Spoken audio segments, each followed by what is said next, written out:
This is the Plot Thickens with Amy and Cassie on SwinRadio.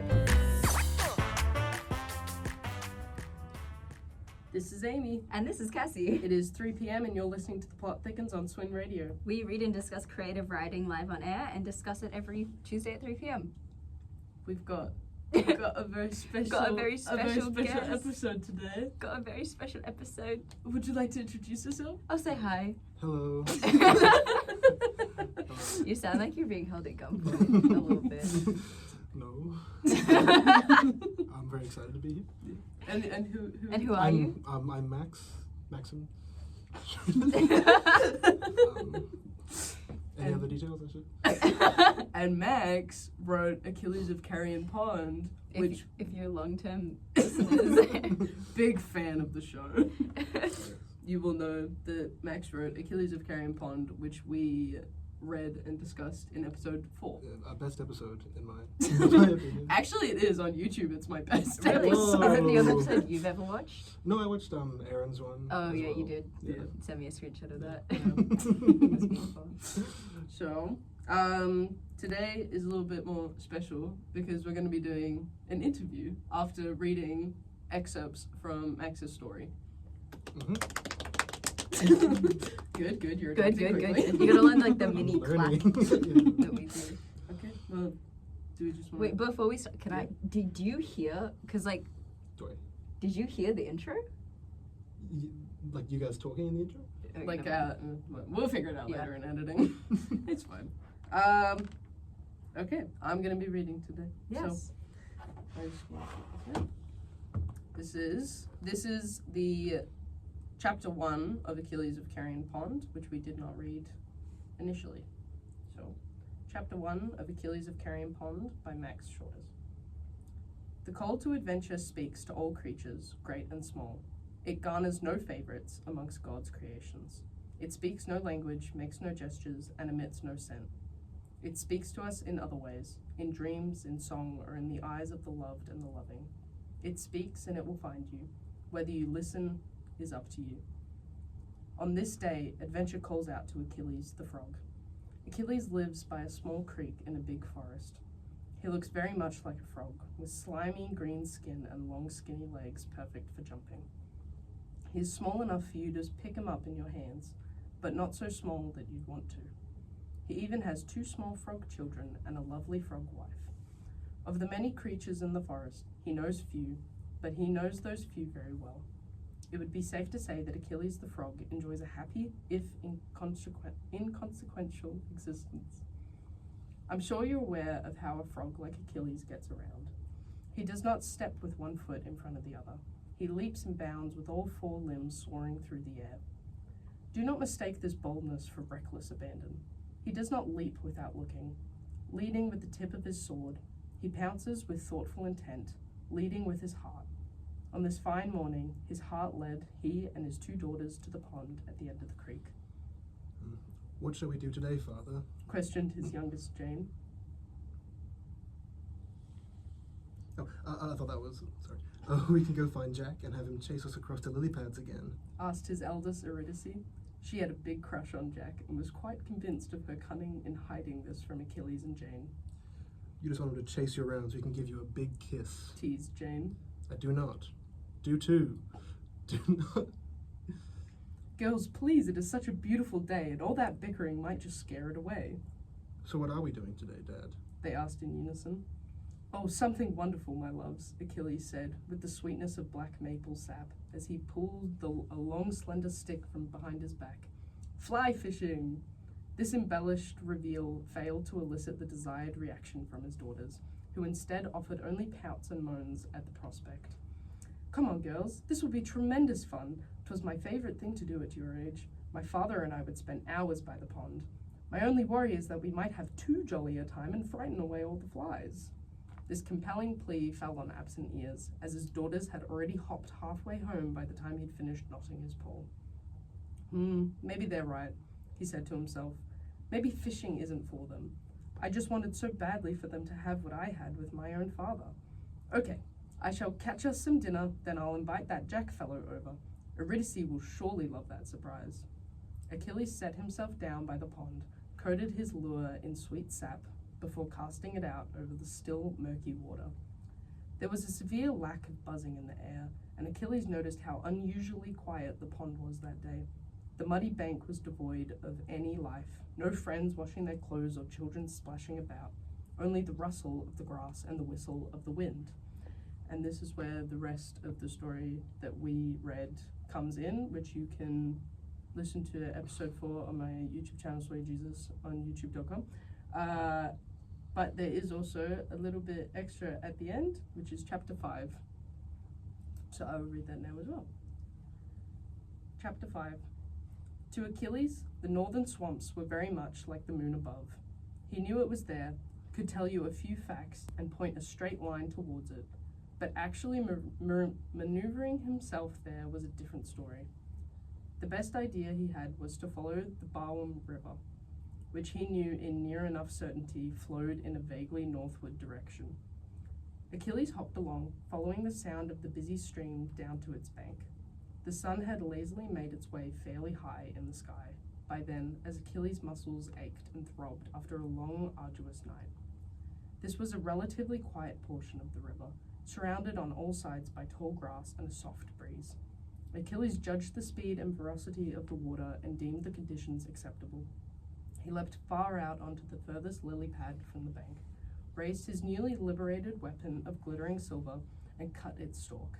Pushing himself out into the current, he began to float gently down the stream.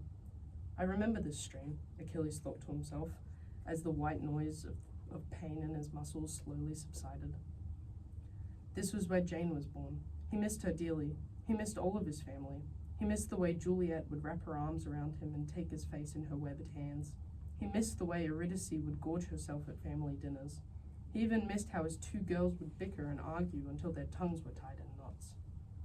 I wonder what the three of them are doing right now, Achilles thought to himself, feeling a pang in his chest. It felt as though a long, invisible string was being held by his family, and the other end was tied to his heart. Each step he took further from home risked his heart being ripped from his chest, or worse, the string being let go. As Achilles turned around to verify the non-existence of the string, he was met by a feathered surprise. Hiya. Said a friendly duck floating just inches behind his lily pad. Are you okay? Your sadness sings soft songs across these slow currents.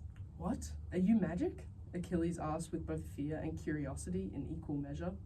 The bill of the duck curved up in a delightful smile. No, my dear. I simply saw the frown of a jolly frog fellow weighed down by melancholy and knew there was a tale to be told. Oh, well, you're quite observant, Achilles complimented the duck, but felt a bit embarrassed that his dour mood was so easily discerned. Perhaps if you tell me your name, I may tell you mine and the reason for this long face. The duck's delightful smile grew to a delighted grin. A most respectable and agreeable offer, my fine frog fellow. My name is Lucille. You may be familiar with my poetry and ponderings. I have shared them with many reputable residents of this river. Achilles offered only an awkward stare in response, not wanting to disappoint before extending a more thoughtful response. No, I'm sorry. I can't say I'm familiar with you. However, if you've the time and generosity, I'd be delighted to take heed in any wisdom you would bestow. Achilles relished any opportunity for forging fondness and friendship. My name is Achilles, you see. I have been endowed with glorious purpose and joyous adventure. However, this has taken me away from my home and family. I venture forth into lands and dangers unknown, and I feel the warm light of my home getting dimmer and dimmer on the back of my head. I know not when nor if I shall be returning home. I know that I cannot return now, and doing so would be the ultimate betrayal of all those I love and myself. But it takes a considerable portion of my strength to combat these instincts of returning home, and I know not whether there will be enough left to vanquish the putrid evil I hunt. Achilles poured out his soul to Lucille, unable to halt the flow once it had started. Oh, you poor fella. I can feel the grinding and conflict within you from here. Lucille gently rested her breast on Achilles' lily pad and reached out her wing to place a single feather on Achilles' chest. Your soul rubs against your heart, grinding away at each other like the shifting crust of the earth. If you do not curb this conflict, you risk crumbling into a husbandary and devout dust. Achilles felt a hollowness as Lucille's words rang truth all through him. You speak no lies, wise duck. But tell me, Lucille, what do I do? I feel the earth falling away beneath my feet, and I have never learned to fly. I cannot fail my mission, but nor can I return home. I am being torn in two, and I wish to be whole. How does one stay whole? Feeling lost and unsure, Achilles pleaded with Lucille for guidance. Lucille's demeanor turned serious as she considered Achilles' request. Even in such a brief encounter, Lucille felt a great admiration for Achilles. She felt a profound admiration for his actions and found immeasurable sincerity in his countenance. Oh, thank you, Max. Achilles, my dear frog fellow, I cannot make you whole here in this stream. However, I will share with you a pleasant practice one can use to strengthen the tethers of those who feel so far from you now. Poetry. Poetry is the language of emotion, and one might say I'm fluent. Poetry? Achilles asked with trepidation. Poetry. Lucille insisted. The real magic of this cursed earth. A good poem can take you to the other side of the world. It can bring loved ones back from beyond for brief moments and transport you into the minds and bodies of beings far different from yourself. Yay! And that was more of Achilles of Carrion Pond. Chapter 5. Yeah. So we've got everything until chapter 5, I think, now. Yeah. All the way. Have you written much since? A little bit since, but not much. Okay. This is about what I'm up to. Okay. Yeah. And I think great voice acting. By You crushed it. You had that incredible duck voice. I wanted to like do the kind of Daffy Duck like. You didn't continue with it. I was so. I upset. know, well, because I remembered that she's kind of a serious, wise character. Like, hello. She could be good. It has character. That's good. Poetry, so. the real magic of this That's how I'm gonna world. hear her in my head when I'm writing her. Is that how you thought of her? Now I will. What kind of voice did she have before? Very melancholy. I haven't really pictured Kind a of voice like- for her before. I pictured her with a British accent. Really? Yeah, I feel like I picture a lot of them with like British or Irish. Maybe I can- accents, but The also- real magic of this cursed earth. A good poem can take you to the other side of the world. That's not British. That's British. I think it's just. But I think your other voice was better. Actually, I think that's Hello, I'm Lucille. Hello. my favorite. Anything to get more southern. Oh, true. We love I a good love a southern southern accent. accent. Alright. Well, I do want to kick this off by just asking straight off the bat, what like inspired you to write this piece? Like the whole piece. Yeah. Yeah. It did come from doing a lot of research into, like I think you even mentioned this last episode, like the hero's journey, sort of, and the monomyth sort of model of stories. Because I'd kind of noticed that I'd never really write anything like plot heavy. Pretty much everything I write was a lot more focused on characters or mood or environment. I was like, I want to write something that's more kind of plot focused, but I don't know how to do that. So then I was doing a lot of research into, like the monomyth and the hero's journey and that sort of way of writing. I'm like, I'll just do that. Like that seems easy. And then it was also quite inspired by a lot of other. I don't read heaps of fantasy, but I'm a big fan of like a lot of like children's alternative literature and fairy tales. So it was very inspired by like The Hobbit and like Where the Wild Things Are and like The Cats of Circle Forest and those sort of things. So it was, those were where the kind of ideas came from originally. Because I think we talked about in the episode, which is that it felt like a book that I would find at my grandpa's house and like open it, like with all like the pictures and everything and all like very yellowed pages Yes, as well. I think it was when Cassie said in the last episode, like having little like sketches or illustrations between like between all the chapters, and that was exactly what I like wanted Okay, for perfect. it. That was the exact like vibe. Okay, so we're all in sync right now. Yes. Yeah. We'll- So we'll this is take- like a homage in a way, or homage, however you pronounce it, to like the original structure of like kind of stories. yeah, and to like stuff. classic fantasy and fairy tales. But then also wanting to write more of like a deontological ethically. I'm not sure how to say this. A story like a fantasy story that explores deontological ethics, but not tied to like God and religion, but similar to The Hobbit of like people should be like just doing good things for the sake of doing good things, and that kind of simplification of like good versus evil into just like making the good choices consistently, but not because of a god, just because of like Just doing be good good. for doing good. Yeah. Yeah. Well, did you want to read the next question? Yeah, so Is this similar to like pieces like you've done in the past? Like I know you just said that this is kind of like you usually write short stories. This is like your experiment for a longer story. But was this like out of your comfort zone? Oh yeah, this is so different to what I kind of did that deliberately. I try to make a lot of choices to do stuff different how I normally write it, like having it be told from like a third person perspective, not from like the main character's perspective, or having it being told all in like past tense, whereas usually I'm writing stuff that's usually like character based in the present tense and it's from their perspective. So like what if I told it like a fairy tale where it's like this narrator but kind of like an empathetic narrator, so like they are in touch with what the characters are feeling, but they are still have that omniscience. This isn't the next question, but I'm curious, is there anything you were like fighting your instincts when you like wrote this, like a direction that you kind of wanted to take it as you were going and then realize you needed to stick to the original structure?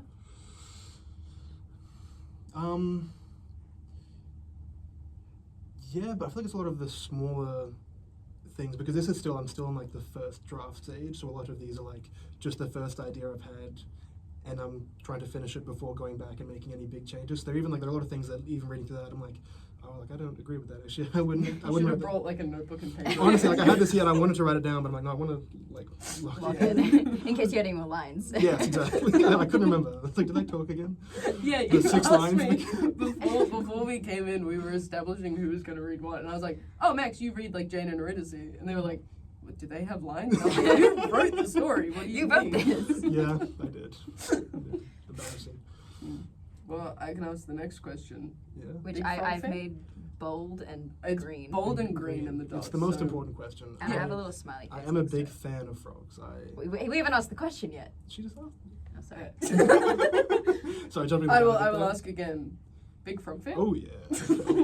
Yeah, no, I do love frogs. I've got a lot of like frog trinkets, like a little frog money box at home, and I love everything. But originally, I didn't plan them to be like anthropomorphized animals. Like when I first was writing the story, it was like more of a generic fantasy setting. But then when I figured out I wanted to have like Achilles, this like dad is the main character, I'm like, I often don't enjoy writing like male main characters, so I find that not as interesting. So I'm like, I'll make him a frog. I'll make him more animals. That makes the only way to make him interesting. Make him a frog. No, oh, yeah. But it was just to make it more, interesting to write. I'm like, just a fancy story about like some dude going to kill a dragon. There's a million of those. But what if it's a Komodo dragon and it's a frog? Which we also had a conversation about last episode, for your episode, where I was like, yeah, because he's a Komodo dragon. Because he was like, what? What? I didn't realize. Yeah, Orion the Komodo dragon wizard. Yeah. Oh, which brings us on to a later question that we had. Max, can you set the record straight?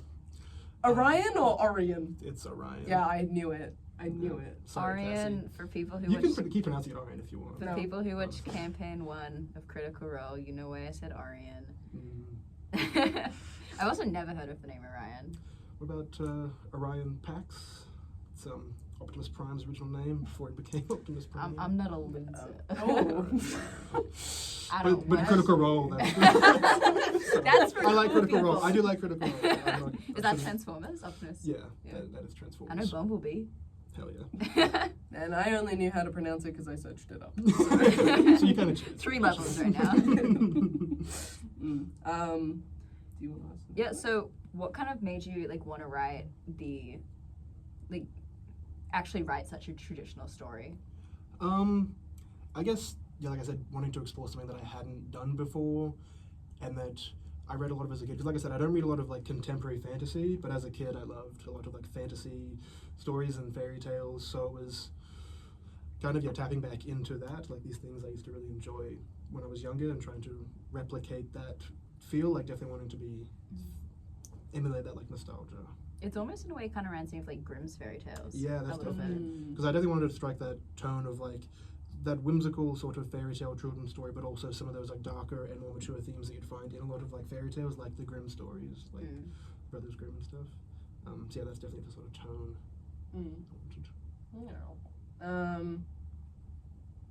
wanted. Lucille later mentions poetry. Yes. Does this mean there will be merging of writing forms? Yes, there will be a fair amount of poetry. Basically, right after this, they're both just going to be quoting poems to each other. Those obnoxious people at the bar. Yeah, basically. And I brought this prop because I gonna be stealing some poems from this book, okay. because this book just has a whole like chapter of poems about animals and like the animal kingdom, Oh, okay. from like a bunch of different poets, like blanking on. What's the book? It's called The Journey Begins, Discovering Poetry. It's like the first volume. Yeah, the first volume. I've got a couple others that just have a lot of like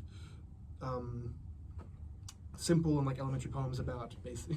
Don't do that. You gotta do the back of Showing it. the camera. Yeah. And yeah, I'd been flicking through it, and there was just a lot of cool poems about nature and animals that I wanted. Like I've Do you dog-eared have, a few of the do you pages. have like a little excerpt of Yeah, do you have a one that- favourite? Yeah, I see a duck one. This one is good, the new duckling one, but that one's also quite long. This one, Dobbin, I quite like. Do you want to read that, Cassie? You don't want to read Do it? it in Lucille's voice. No. The old horse, Dobbin, out at grass, turns his tail to the winds that pass, and stares at the white road winding down through the dwindling fields to the distant town. That's as much as I'll do in that voice. And you got the British accent in there. Oh, it You kind of have, was a little wow. British. Yeah. Damn, I'm crushing Thank Okay, you. so our canon is becoming reality. All you need to do is invite the author in Yeah, and then you can peer affect pressure it. them. It works. It works. Yeah, actually, can you change this part about the story? Yeah, which one? All of it. Just name it Cassie and let me do all the voice acting. Yeah, deal. I can't even do Achilles. Go, you can't do the voice acting. You mess up like every second line. You saying Orion? No, now we're really changing canon. The world can be whatever we want. Yeah, Lucille's British and it's Orion. And this is the new... No, it's my perfect world. This is your headcanon. My fan fiction of the world. If Cassie was in charge. I did have a quick question that was on that one as well. Do you have experience with writing poetry? Yeah, no, I do write a lot of poetry, but it's not usually something that I like sharing. I write poetry more as like a journaling sort of method of just like working through problems or feelings. So like I've written a lot of poetry, but I never have like sought out to get it published or showed really anyone. Right. So that's why I'm What's your, also... writing process with poetry? Because is it different to your writing process with creative writing and short stories? Yeah, I think it's because I plan out a bit more when I'm doing the creative writing and short stories. Not heaps, but I'll usually have like a basic skeleton of the story I want, what I want to be, a couple characters' arcs or like things to happen to be. But then usually that changes a lot in the process. But with poetry, it's more just a feeling or something in me that I'm like struggling to understand or express. So then I'll just start writing it out, and that usually helps me to wrap my head around stuff. Okay, so there's not like a structure really you like do with Yeah, poetry, it's very right? like it's like It's free just like verse, word I'm not- vomit, yeah, kind of, basically, yeah. yeah. Yeah. Word vomit with like silly prose and Yeah. super pretentious. So, yeah. And then you Oh, read my with a fancy favourite. voice. Yeah. That sounds fancy. Would you like add any of like your own, like obviously not like your own personal problems like super disconnected from the story, but would you like add any of like your own poetry like into the story? I'm like thinking about it. That's why I kind of got this book to use those as maybe placeholders, and then if I think of maybe some of my own poetry or like think of some poetry that I could write to replace it, then use it. But I'm not opposed to it. I just Yeah. have not. It would be cool if like Achilles like poetry like maybe that Achilles comes up with is like your own poetry. Yeah, well, I wanted Achilles is going to kind of learn about poetry more. Even like in the last episode I sent, he mentions like I love like riddles and like things like that, but he's not good at them. So like, Yeah. that's his thing. He's going to like really enjoy conversing in poetry with Lucille, but his poetry is not going to be as good. Oh, perfect. Yeah. So there's going to be like different kinds of poetry. Like, did they Yeah. have different structures of poetry? Yeah, for sure. I was thinking Lucille would be more like haikus and very structured and have I don't know if you can tell, but she likes like alliteration and rhyming. Yeah. And I was getting a bit tongue-tied. Sorry. I was struggling. Sorry. Yeah, no, she's annoying like that. Whereas Achilles was just going to be like a fly over there. Like that was more Just mentioning things. basically. Yeah, he's playing I Spy, and she's And she's like, the wind is calm. basically that's what. The wind of Because the they're earth. just floating down the stream on the lily pad, and it's you want to have kind of be like a road trip with your parents, where it's just he's just like that's that. It's just like yeah. I mean, I guess that's an interesting way to show that they're kind of learning from each other, especially if Achilles later, like his poetry evolves. Yeah, no, I think it will. Yeah. Did you? Yeah, I can ask next. So like, what's your world building process? Because this is obviously like a very structured and like full kind of world. Yeah. I'm glad it appears that way. Because honestly, though, I'm not putting much thought into the world building. I feel like even in the last episode, we read the last episode, there was a lot of things you guys pointed out. I'm like, oh yeah, that doesn't make sense. Like in my own world building, like things that like weren't super like contradicting themselves, or just not the most logical. So there is definitely a lot of maybe gaps in the logic of the world, but it's not something that I'm super like fussed about it being airtight.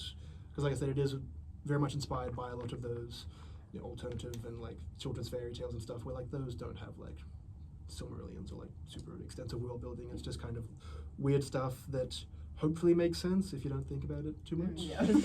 Is there a magic system in this world? Yes, there is. But it's a very like soft magic system. Okay. Like how like I said, Orion is getting like swamp bog magic, which isn't going to be like casting spells. It's just more like his weird nondescript immortality and maybe a few other things.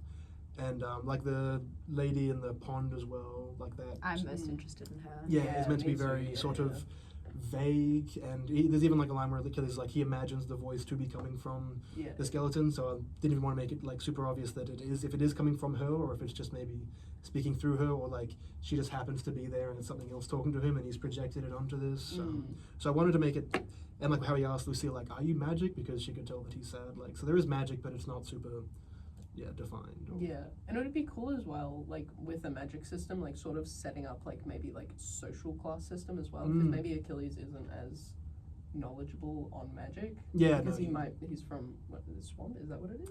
Well, it's from like the forest, and then there's like a swampy part of it. Yeah. So that could set up like a system as well. Yeah, Like, the no. more you know about magic, the more like educated or rich you are. Yeah, I was Yeah, also that's a good thinking idea. like it kind of reminds me of like Del Toro Quest a little bit, where one of the characters, Jasmine, she's not magic, but she can talk to the trees because it's like her connection to nature and her connection to the earth is actually what the magic is. Yeah, that's cool. So she's talking to the trees and they can communicate, but it's not actually magic. It's just her like having an understanding of nature, and that in its own way is magic.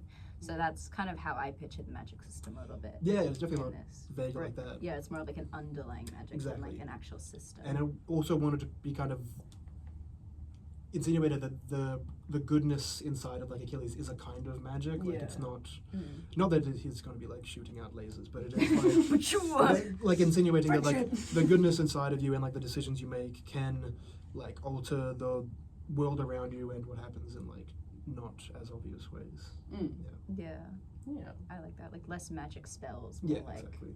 Yeah, fucking hate Cause Harry and Potter. effect. Friendship is God. magic. Yeah. Aw. Wait, can I curse?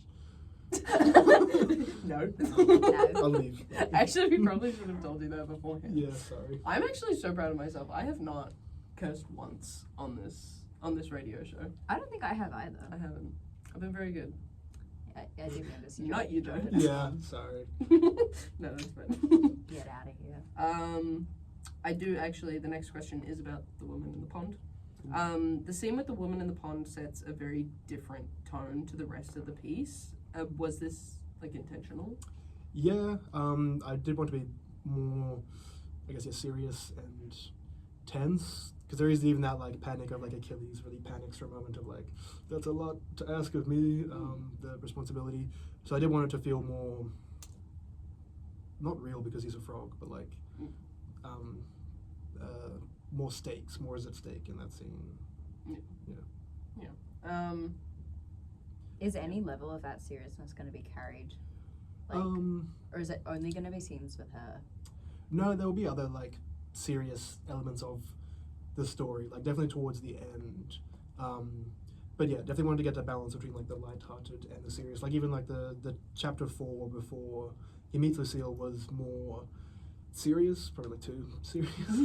Fighting Magdalena, that whole thing. He was locked in on that. But then like this next chapter is he's just like hanging out with the dog talking poetry. So I definitely wanted to kind of do both, but it's hard to balance that and not make it feel so disjointed. Yeah, because I mean, I think we both said like I love that scene with the lady in the pond, and but I it's also like, do have a bias towards this kind of more serious tones. Why is that? Just like a personal bias. Oh, okay. Like I find it very interesting because it makes me think that like in this kind of lighthearted story, if there is like some dark undertone, like what's the actual how is it going to be carried through? Yeah, no, definitely. I do have a way that's going to be like carried through Yeah. to the end. I like that a lot. Yeah. It's like more references. Yeah. So like I did want to have a feel of like a very lighthearted story, but a kind of ever-present foreboding or sort of like slight sense of dread in those Yeah. like that's because of the seriousness of the way it's set up and like a few other things. It that almost was like, happen. you know, like in Moana, and like you look at the island and like the kind of darkness Yeah, is exactly. spreading So slowly. So it's like looming, something like that. Is there any significance to like the animals being animals and not humans? Because we read them as complete animals, I think, on our first run through. I sort of saw Achilles kind of like very like Beatrix Potter, like, you know, like he's sort of standing on his two back feet, Yeah. like walking around like Frog and Toad. Yeah. Yeah. I just saw complete animals.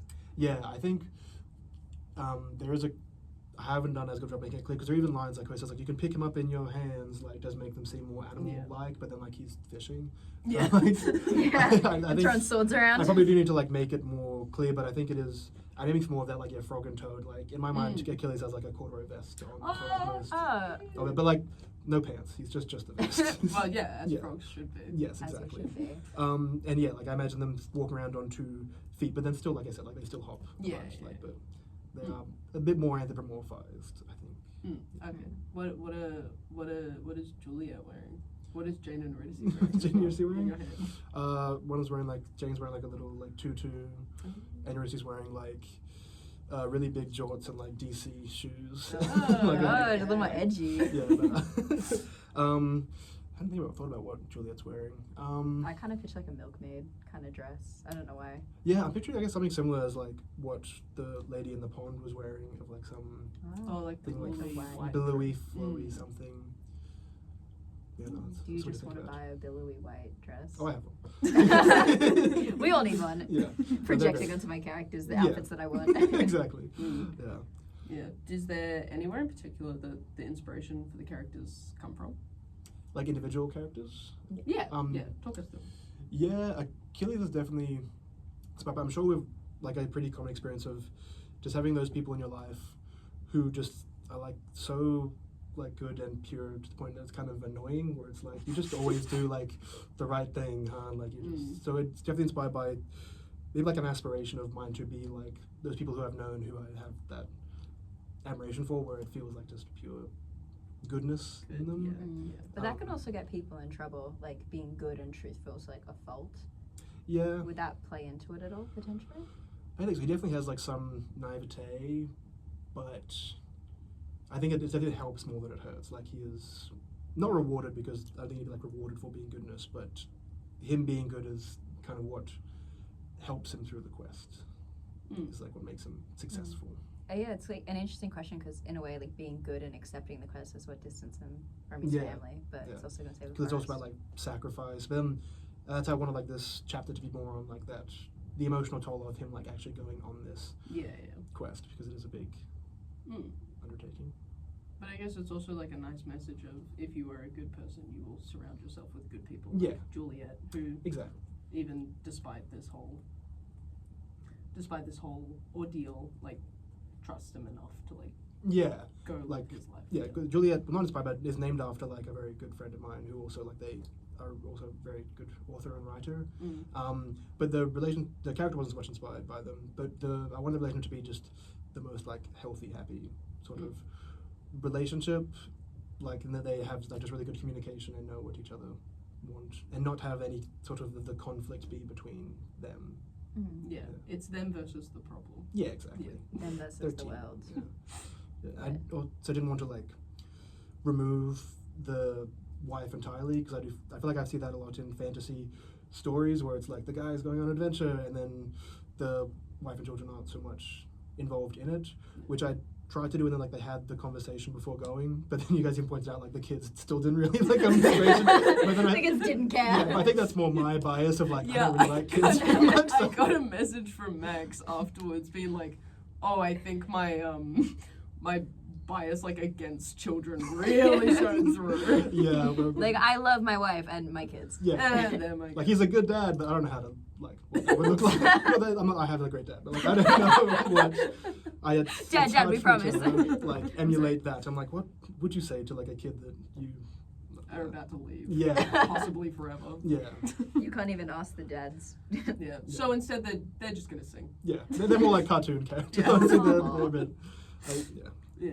Just on the inspiration of the characters, because you've got a few characters here that are like Greek mythology Mm. names. Like you've got Achilles, you've got Eurydice. Is that some kind of like foreshadowing, or like is it just you liked the name? Or I think it is both. I do like the names a lot, but there is definitely foreshadowing more with the like Achilles name, which I think you did clock in the like last excerpt. Mm-hmm. That name is not like an omen, but that name is like relevant.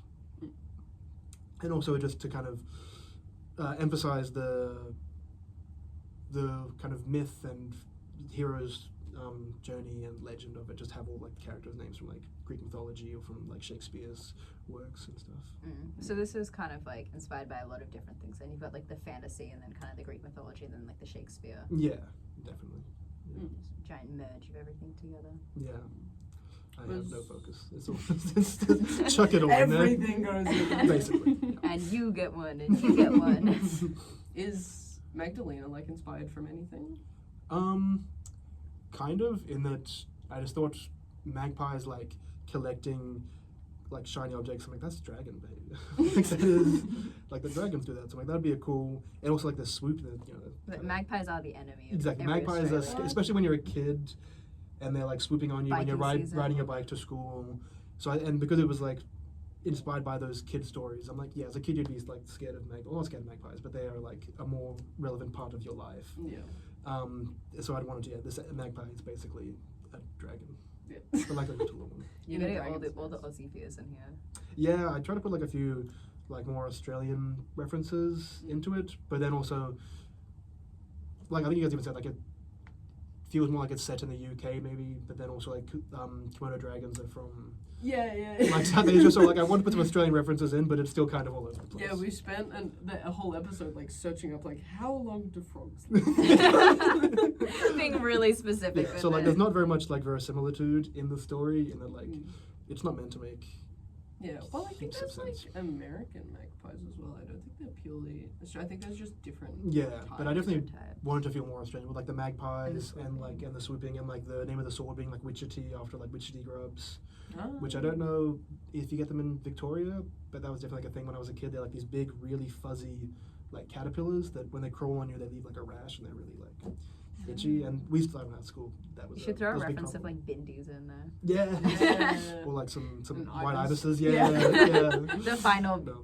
the final villain. And like when he the stepped on Yeah. the Oh, yeah, still. And then Achilles is Write just that like, down, write that I down. hate them, I hate them, I hate them. He has nothing but pure love in his heart except for an ibis. Oh yeah, valid. So accurate. the true Aussie in us. Yeah, because I think I was searching it up and I was like, Carrion Pond, like, is that like a specific, like. Or just because carrion means like the decaying like body or like Yeah, I think we did.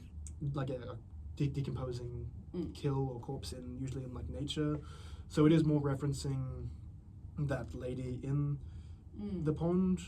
Like when it's the Achilles of Carrion Pond, it is that pond because it's Achilles of Carrion Pond because he's like that's his pond, like he lives there. That's his turf. Yeah, that's his term. So he's of Carrion Pond, but then also one like the carrion, like I said, give it that like little sense of like foreboding and dread, like or because it's dead things. Not my home, but I know my way around. Yeah, because then it's like the forest is dying too, in a way, the sense of like fear and urgency. Yeah, no, definitely. Like in the intro that you read, like how he doesn't know many of the creatures of the forest. Yeah. I definitely want to make it feel like he's going out into some wild stuff that he doesn't really know much about. We'll like, probably out of his touch- little circle. I just want because we probably won't touch too much on the story, but I did really like that line there. He doesn't know many in the forest, but he knows the few he does. He knows well. Yeah. And that's a really good part of his character because it shows like he cares about people a Yeah. lot. I also still love like your characterization to show that they're still frogs, like the Jane and Eurydice like arguing until they get like tongue tied. Yeah. Such a I big love, visual yeah, for those are such frogs. cute references. Yeah, because I think even in the last, actually you guys said to have more like it is easy to forget that they're frogs a lot, especially in like the big chunks of description about the environment. So definitely trying to make it more clear, like Yeah. the Yeah, it's also frogs. humorous as well. I thought it was Yeah. really cute. Yeah.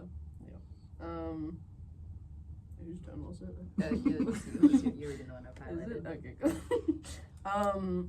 So the piece is obviously centered around a coal to adventure.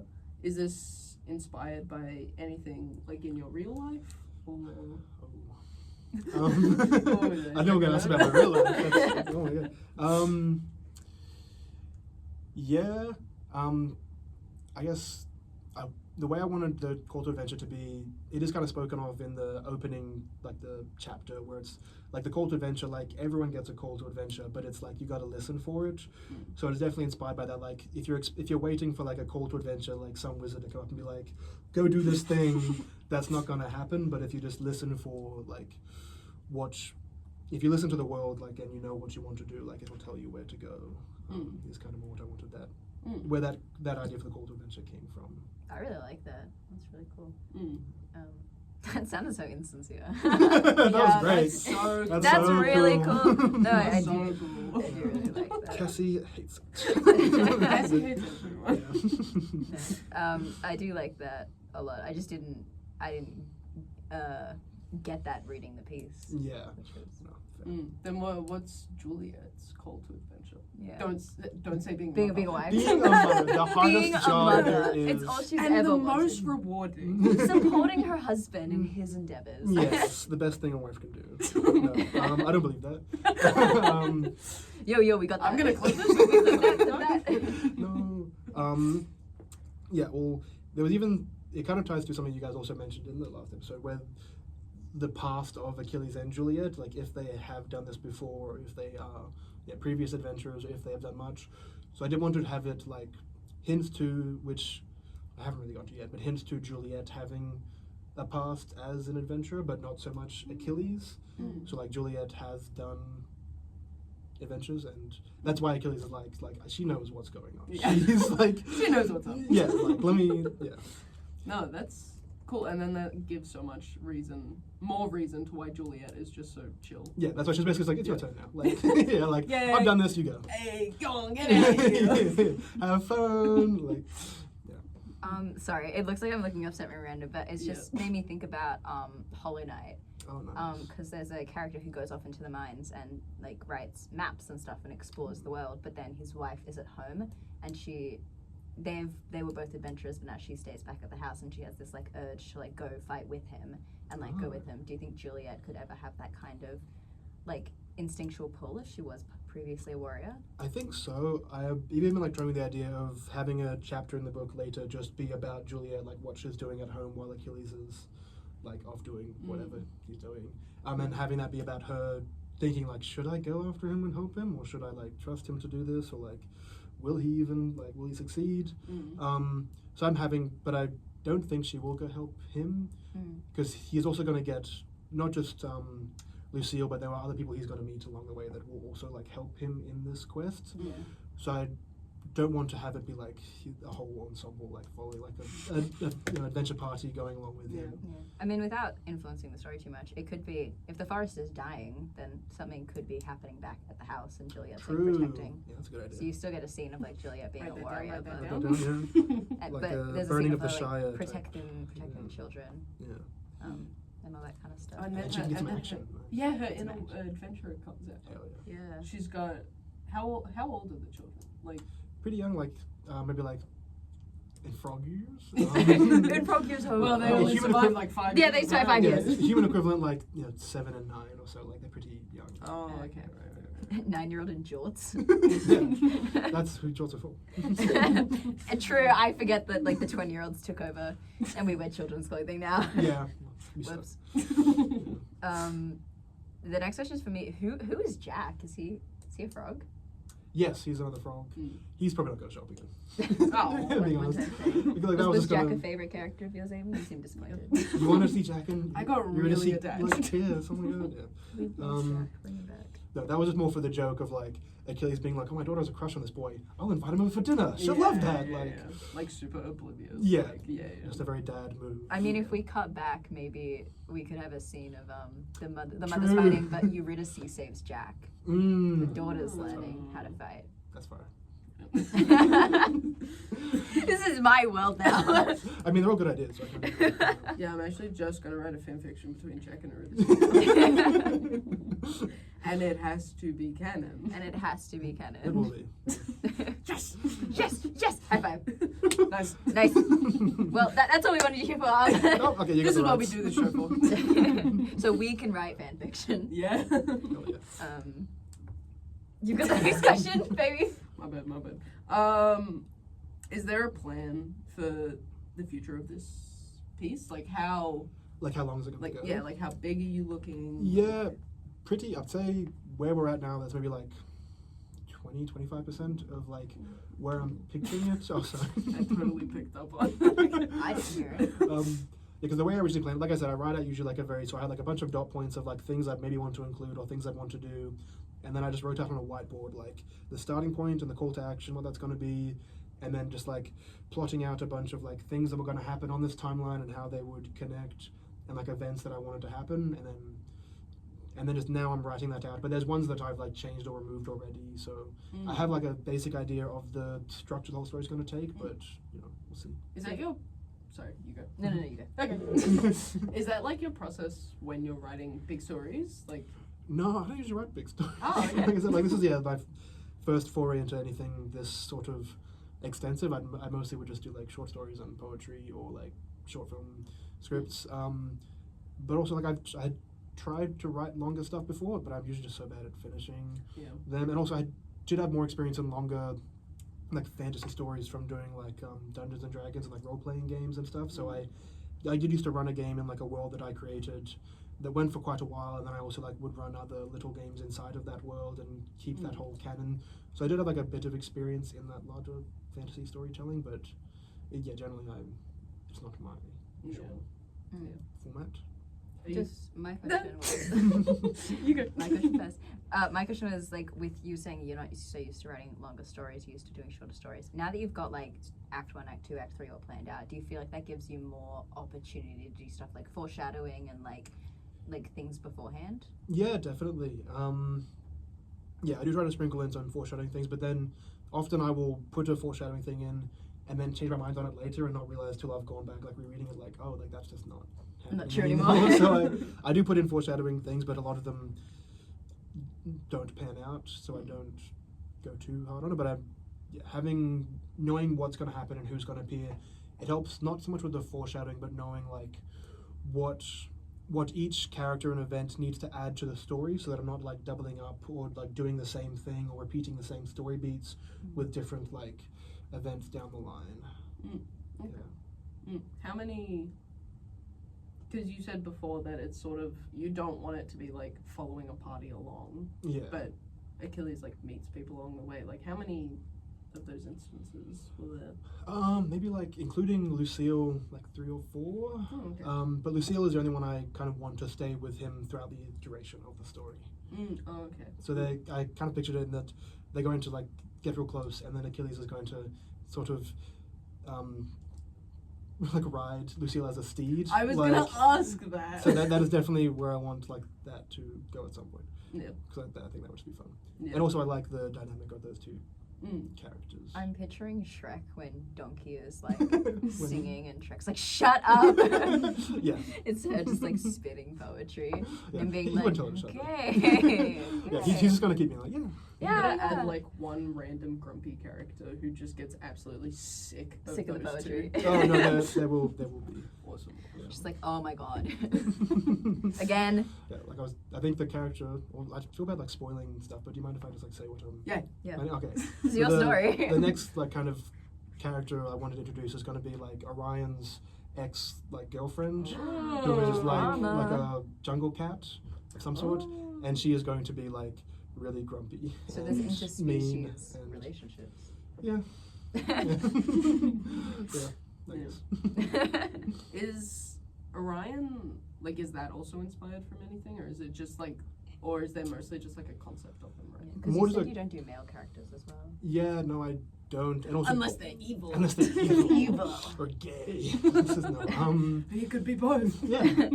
No, because like I said, I don't usually write plot-based stuff, so I don't usually write like villains really in general.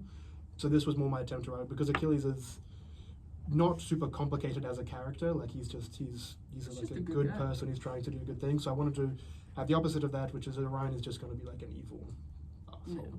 Like he's not going to have, and also how he's not really going to like show up so much earlier in the story. Like his actions will like have impacts that will be relevant earlier in the story, of course. But like he's not going to be showing up like every chapter to be like cackle and taunt Achilles and then run back to his castle. It's just Foiled again. yeah. Also, because I just wanted to focus more on Achilles and like the villain doesn't need to be super developed. Can I headcanon O'Brien's voice super quickly? Yeah. Oh, you got me again. Oh my god, he's Gargamel. Yeah. Yeah. It should be like the whole entire story. Like you don't really see Orion, and it's kind of like, ooh, he's like this big scary, ooh, and he's like, I got you now. I got you. It's like the classic like shadow, where it's like the shadow's really big, and then he walks out. Komodo dragon is a gecko. he's a blue tongue lizard. Like They were just looking through a giant microscope the whole time. oh, Nice ideas, man. Write that down. Yo, are we brainstorming right now? There's a writer's room going on. It's just the rest. Would you want it to get like, obviously you don't 100% know the future of the piece currently, but would it be like something that you would like working towards for like publication? Yeah. Well, that was even where the original kind of idea came from, was that I got another story published in a magazine, in Neon Origami magazine, and then afterwards they basically, like in the notification that the story was up, they were like, also we're like looking for longer pieces, so if you have longer manuscripts, like send them in. Oh, okay, yeah. So we go, maybe I'll write something longer. But that was like a year ago, so they're probably not looking No. anymore. But that was kind of what spurred me to be like, I should write longer like pieces, not just short stories. Yeah, I mean, long form pieces are really hard. They're very hard. That's Yeah. so hard. I Do give you up have so- much experience like writing like very long form pieces? The longest thing I've ever written is, spoiler alert for Amy, Is it the fanfic? yes, Yeah. a fan fiction I'm writing for Amy and her Based on my characters. characters from my long form piece that I haven't been writing. So, and I think that is about 50K. Damn, that's more than I've written. So that's probably, but like outside of that, I'd say the longest I write. Actually, no, that's not true. I've written stuff that's like 100K before. Is it? Whoa. Can I say? I don't know what you would say. Oh, you can say that, but it's not I that. just want to make sure. Is it the Miraculous Ladybug rewrite that you've been doing? No, it's actually the Owl House Season 3 rewrite that I did. The Miraculous Ladybug rewrite, I think, is sitting at like 80K or something. Okay. But like actually full-fledged stories, I would say around 30K is kind of what I hit. Which is that kind of what you're aiming for? Yeah, because I'm aiming for it to be kind of like novella length. So yeah, like 25, 30,000 words is what I'm aiming for. Yeah. I mean, it's hard to not lose motivation. Yeah. Yeah. And also because I'm like, having not written something that long, like I don't know how to pace it. Like, Yeah. It's so hard to Yeah. make the pacing, but it's also hard to know if it's paced well or not until it's like fully finished. So I'm like, Yeah. it's like I'm just going, not knowing as I go if it's. Yeah. It's also for me, I find it difficult to actually close a story because what I find the most interesting thing about a character is when you leave it in a story, the character continues. Yeah. Like the what if, the like unknown of the reader. So to actually close a story, you need that A resolution. good, like a good satisfying ending is hard. Yeah. Yeah. Do you have any like idea of what direction you're kind of gonna Yeah, go I with kind the of know story? how it's gonna end. Like I know what's. Oh. I don't know if I should tell you. Does Spoilers. the lake lady come back? Does she have a name? Marcella? No. No, No, I she does not missed have a that. name. No. Can it be Cassandra? Sure. Yeah, can you name a character Amy as well, please? I actually have named a character Amy in another story. I'm Yeah. writing Oh! that I have named. I don't think it's based. I on thought you were her gonna say I name. killed her off. No. Yeah, it's Yeah, based sure. off of her, and she She sucks. sucks. She's awful. So annoying. I met you and then I wrote her. I was inspired. Yeah, she met me in the bathroom. and wouldn't leave me alone. God, yeah, that She was so weird. forced me on her podcast. No, we love. Guys, do you hate me? Wait, we completely cut you off Sorry. for like what you were doing with the lady in the lake and like kind of Oh. closures of stories. Yeah, I don't want to like to it, like give you false hope that she's gonna like come back in a super important way, because I don't think she really is all that much. That breaks my heart. But you know, like I said, I don't really know. I am changing a lot of things in my plan as I'm writing him, so maybe that will change. But I know sort of how it's going to end and what characters are going to be involved and what's going to happen to them. But also like that could change. But that does make it easier having that ending, knowing what I'm going to be like leading up to it, and like you said, like adding in like some foreshadowing and some stuff like that. Because it's just a very interesting plot. Like just premise. again, like how vastly different the tone is when Achilles sees the dead woman in the pond. Like it was very jarring to read in like a good way. Okay. Like, so it'd be interesting to see that in this relatively lighthearted story, and then just like boom. Yeah. Well, yeah. Like I won't spoil who, but like there will be character like deaths. I was gonna ask you about that. Yeah, there will be. I'm not going to spoil who, but there will be character deaths. Just before we get too far onto it, because I just want to mention, like to me, the lady in like almost was like the epitome of the magic system in a way, where it's like she is dead, but it's like this voice and this call that like underlying like nature, like what's more natural than like death and decay? Yeah. And Like, it this wouldn't woman, let her like die. yeah, and like her calling Achilles to action, like that's kind of how I view the magic system, almost in a way. Maybe the magic system is evil, and she wants Achilles to destroy it because the Komodo dragon holds all of the magic. Because she wants to be free. Side. She wants to be free, but she's stuck in this. That's kind of. Did you ever skeleton. watch Haunting of Bly Manor? I think it's called Blame Anna? Bly, B-L-Y. No. You should watch that if you like that premise. Okay. Did you ever watch it? No. Okay. Yeah, write that down. Well, there's a character called the Lady in the Lake. Oh. Yeah. Well, You've ripped the it off. character was more ripped off. Oh, as, you like, ripped it off. like Ophelia and like Shakespeare. Oh yeah. Like that's No, obviously. I think Actual Shakespeare. I'm like, oh, Bly Manor. I think I even had one of the daughters named like Ophelia at one point. I'm like, that's way too on the nose. That's too much. That's too much. Yeah. No, I don't know why I didn't pick that up. I literally studied. What the hell, dude? Yeah. I've also not. It's very seen subtle. Bly Manor, so I don't know why I quoted that one, and I have read it. Oh, you read haven't Shakespeare. seen Blame I haven't seen Bly Manor, and I I've haven't read either. like the Shakespeare, like Ophelia. So Well, maybe we Planning myself. can all watch it together. Oh, and maybe just with that. our notepads and just, and right, and just rip it off. Yeah. pass it off as my own. Yeah. It's a great Did you want to I do the agree. last question? Because we have 3 minutes. Oh, we do have 3 minutes. Oh my gosh. What do you, as a writer, enjoy writing? And then also remember to have time to plug what you want to plug at the end. Oh, I have to plug. Okay. What do I enjoy? What did you watching? enjoy as a writer, Just in general? in general, about writing? Like I said, I love characters. So that's super fun. I love characters and I love stories the writing and part. settings and themes and And prose. I don't know. Sometimes I feel it is like a weird control freak thing where I do kind of enjoy that. Like I'm gonna make this person feel this way by saying And this I'm thing. God. Yeah, I think and you're there's my puppets. a bit of that, but like, no, it's like I love storytelling and all forms of it. Like I love like reading and movies and comics and poetry, and it is just. It's also like one of the only things I feel like I'm not terrible at. So I'm like, this is what I got. This is what I got. So I'll do it. But no, not that I don't love it. This is all I got. But I don't know. I just really enjoy storytelling. So, you're the best storyteller in the world. Oh, yeah. Oh, that's what I'm hearing. Oh, that's Yeah. what I'm hearing. That's what I'm saying. Oh, So. just much. Okay, quickly, do you want to plug anything? Yeah, well, like I mentioned, I have a couple stories published. If you check out Claws Out Literary, I have a story called Blister in the Sun there, and Neon Origami Magazine, there's a story called Not a Lot, Just Forever, published there. And if you couldn't tell, I do just copy song titles for my titles, I because do I'm that really too. bad at making up titles. Which I will link those in the description of the YouTube video, and this YouTube video is at Sweaty Jesus on youtube.com. We've Yeah, got that's one so more nice. minute, so just quickly in like 30 seconds, do you want to kind of explain what those, because this obviously isn't your normal form, like Yeah. writing, what kind of They're writing very is. different. Well, the Blister in the Sun is a little bit science fiction. Like it's a post-apocalyptic, sort of Mad Max inspired, like desert wasteland. But it's a short story about just this one guy, sort of traveling through this desert and finding a city, and it's almost all like internal monologue. He doesn't really meet anyone else, and it's just his sort of slow descent into madness and as a very like unreliable narrator, not really knowing what he's saying. And then the other one is just like about the relationship between like mothers and daughters and that sort of relationship, because it's an interesting one.